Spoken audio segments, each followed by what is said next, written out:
All right, we are taking our last look at every team's 2024 season as a whole before we tick over into 2025. Today, it's the Saints. So remember to like, comment, and subscribe. Let us know how you think the Saints went in 2024. So let's crack in.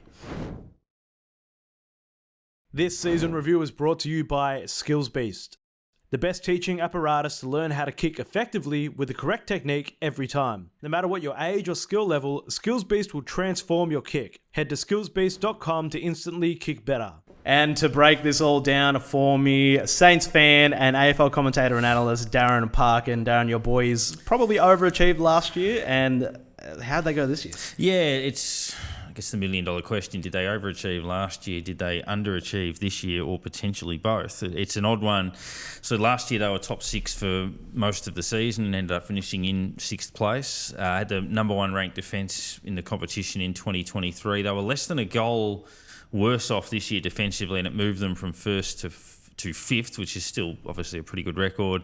Bottom four for scoring in each of the last 2 years, which has been the concern that they haven't been able to address. Last year they were 13 and 10, this year 11 and 12. But if you break their season down, they were 3 and 8 after 11 rounds. So it looked like a complete obliteration, that they just fallen off the face of the earth. But then went 8 and 4 in the last 12 to, I guess, redeem their season a little bit and get up to that 11 win mark and maybe set a bit of a platform for next year. If you look at some of the close games they lost earlier in the year, there's a couple of stories in that. So they lost games by 1, 2, 4, 5, 8 and 10 in the early part of the year. But in saying that, they were outplayed in a lot of those matches, and they just sort of hung in there. There weren't a lot of those games where they really looked like they were going to win it, potentially Essendon and maybe Port late in the year, but some of those margins were a touch deceiving. They had a tricky draw at the start of the year, which they didn't navigate as well as they would have liked, and I think Ross Lyon was quite open about that good sides find their way through that, and they just didn't quite do enough in that situation. Yep, absolutely. Let's take a look now at the 2024 pass mark.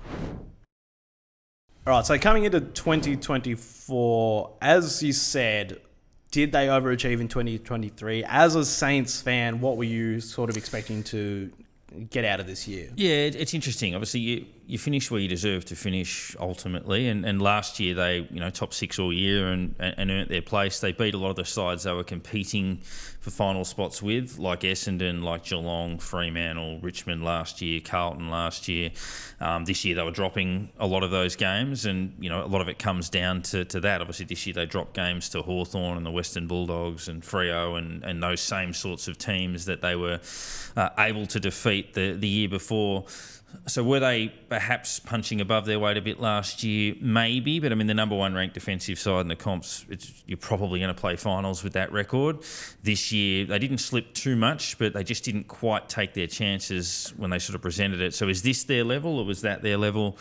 I don't know. It's depends which one you consider to be closer to the mark. I mean, the end of the year they beat Geelong, they beat Sydney, they beat Carlton, and in terms of their record against the lesser sides in the competition, they were sort of still able to take care of those. They just didn't land some of those key early matches at the start of the year when they needed to build momentum, and maybe it's just simply a case that they just haven't quite been able to, get their ball movement inside 50 right, bottom four for scoring the last 2 years. But I think that comes down to the way they move it inside 50, similar to the Gold Coast Suns. Yeah.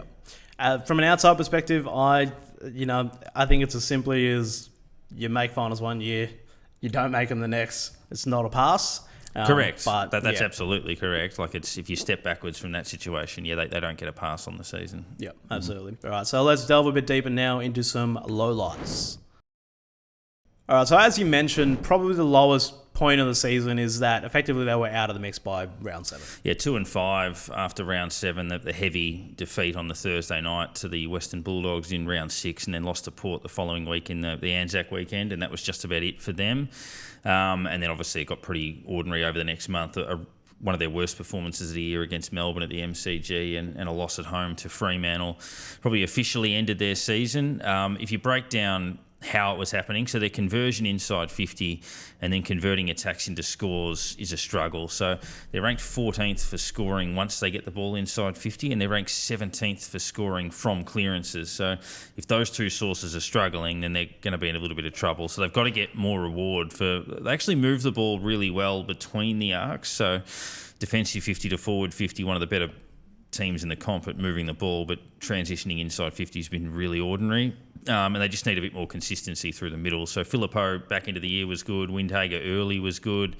They lost Crouch, and that hurt because he had 670 touches the year before, only played one game in 2024. Jack McRae's almost a clone, so they obviously get him in. Liam Henry only played about 8 games for the season, so that hurt them. And little influence from Max King. It's obviously, he signed a long-term deal, but one of the big issues was that he got no momentum and really didn't contribute enough to their season, so they've got to get the best out of him. Okay, so the highlights for the Saints this year, on our list here, I'm going to just read out this first sentence. There is a misconception that the Saints are a dull side to watch. So would you like to elaborate on that? Yeah, so the Saints don't score, but it's not for the reason people think, basically. So they actually move the ball quite quickly and quite freely. There's a perception, obviously, with Ross Lyon coach sides, and there is an emphasis on defence, but if you look at it for the Saints, they rank 3rd for playing on from marks.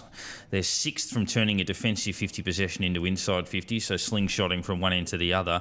And they're the 4th quickest team at turning a defensive 50 possession into an attacking 50. So they move the ball really quickly between the arcs. Where it falls over is when they go inside 50. Their last attacking kick is either wide or bombed, and they either turn it over or just don't get a shot from a decent enough position to score. But I think if you watch them closely and look at those numbers, they're moving the ball quite quickly and trying to run at opposition sides. And some of the highlights, probably the performances of the young group. Wanganeen Miller had an excellent season. Darcy Wilson, first-year player, was very good. And Filippo, who was having a very disappointing season, his last 6 or 7 weeks was, reason for encouragement. Yep, absolutely. And I'm going to sneak in a highlight here as well. Mm-hmm. The return of very sarcastic Ross Lyon press conferences. He is probably the only coach that I will definitely watch his press conferences other than my own my own team. So, that's another one. All right, so this next segment is brought to you by Skills Beast, who have been helping AFL players of all skill levels transform their kicks. So, who transformed their game in 2024 for the Saints? This is an interesting one, Cooper Sharman. Yeah, the consensus from a lot was that the Saints' most improved player was Wanganeen Miller, but I'd argue his season the year before was almost identical, so he's sort of at that similar level. But look, Cooper Sharman started the year in and out of the side and getting swung around a lot. When Mason Wood got injured, they were playing him up on the wing, and then he'd go back, and then he'd go forward, then he'd be the sub, and then he'd be out of the side. Second half of the year, they played him forward almost exclusively, which is what he is, and I think he kicked 15 goals in his last 10 games or thereabouts. And with Tim Embry leaving the club and looking to build something around Max King, I think they've locked Cooper Sharman into the role that they have to play him in. So I've got him there in the sense that he can just transform his game, but probably transform the way they view him, and hopefully now he settles into one spot. Yep, absolutely. Any honourable mentions there as well? I think probably the improvement that they got out of some of their, defensive options. I mean, in terms of transforming their game, maybe you would look at somebody like Windhager becoming more of an on-baller with an occasional tagging role rather than just tagging all the time. But obviously they want to see him play, fairly consistently without the injury issues he had at the end of the year. Yeah.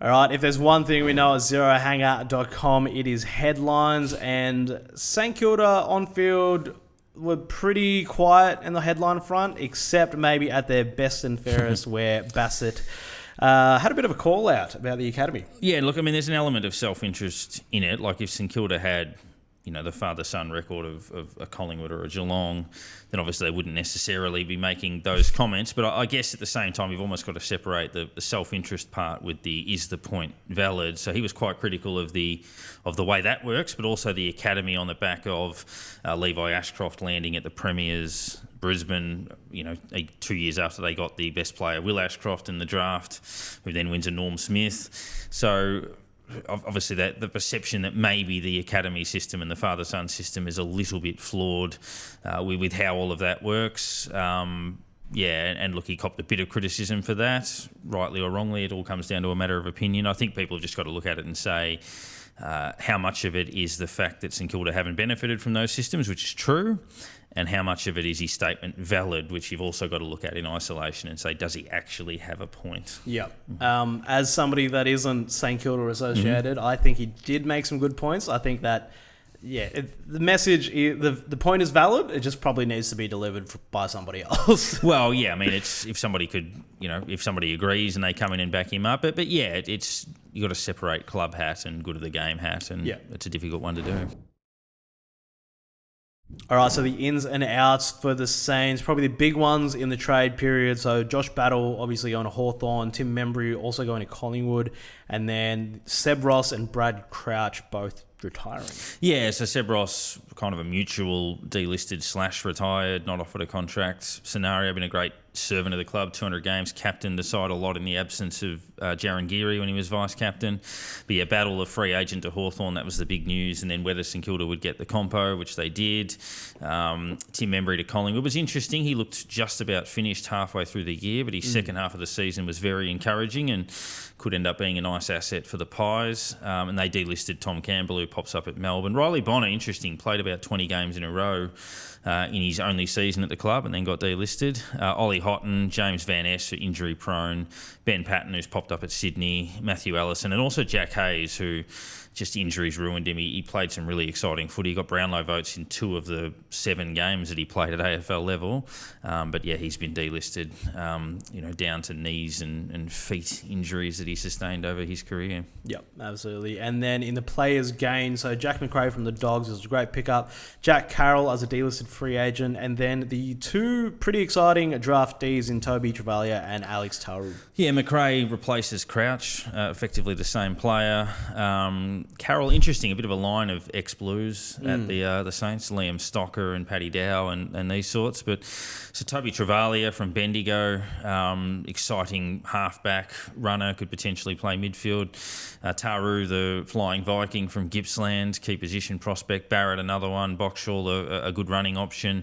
Patrick Said, sharpshooter in front of goal, and Alex Dodson, probably the highest rated ruckman in the draft. And they pick up a 17 or 18-year-old Irish kid in Amon Armstrong as a Category B rookie. So they're always speculative, but we'll see if he can turn out to be another Zach Tui or something. Yeah. Okay, so looking ahead to 2025, what are you expecting out of them next year, and what would you consider a success? So the gap between their best and the worst, obviously they've got to tighten that up a little bit. But if you look at their defence, so they've been top 6 in defence the last couple of years. If they maintain that, then they're going to be competitive. They'd win roughly half their games. They've got to climb out of the bottom 4 for scoring. So it doesn't mean they've got to explode and kick 100 points a week. But if they can find a way to just, improve a goal, 2 goals a game in terms of scoring through a Max King or something like that, then that might be enough to tip them back in. So they're probably going to be, again, in that 7 to 10 conversation on the table. And then I think that's what it comes down to. If they can just get a little bit more flow in the forward half, that might turn an 11-win season into a 13-win season and tip them back in again. Well, that wraps it up for this season review for the Saints for 2024. Thank you, Darren. How excited are you to see Always, the Saints? This is the best time of year as a Saints fan. Nothing hurts at the moment. We'll wait a few Burning down months. the track. Exactly. All right, so let us know in the comments how you think the Saints are going to fare in 2025. Let us know what you think, how they fared in 2024. Like, comment, subscribe, and catch all the latest AFL news at zerohanger.com. This season review was brought to you by Skills Beast. Instantly kick better. Head to skillsbeast.com for more info.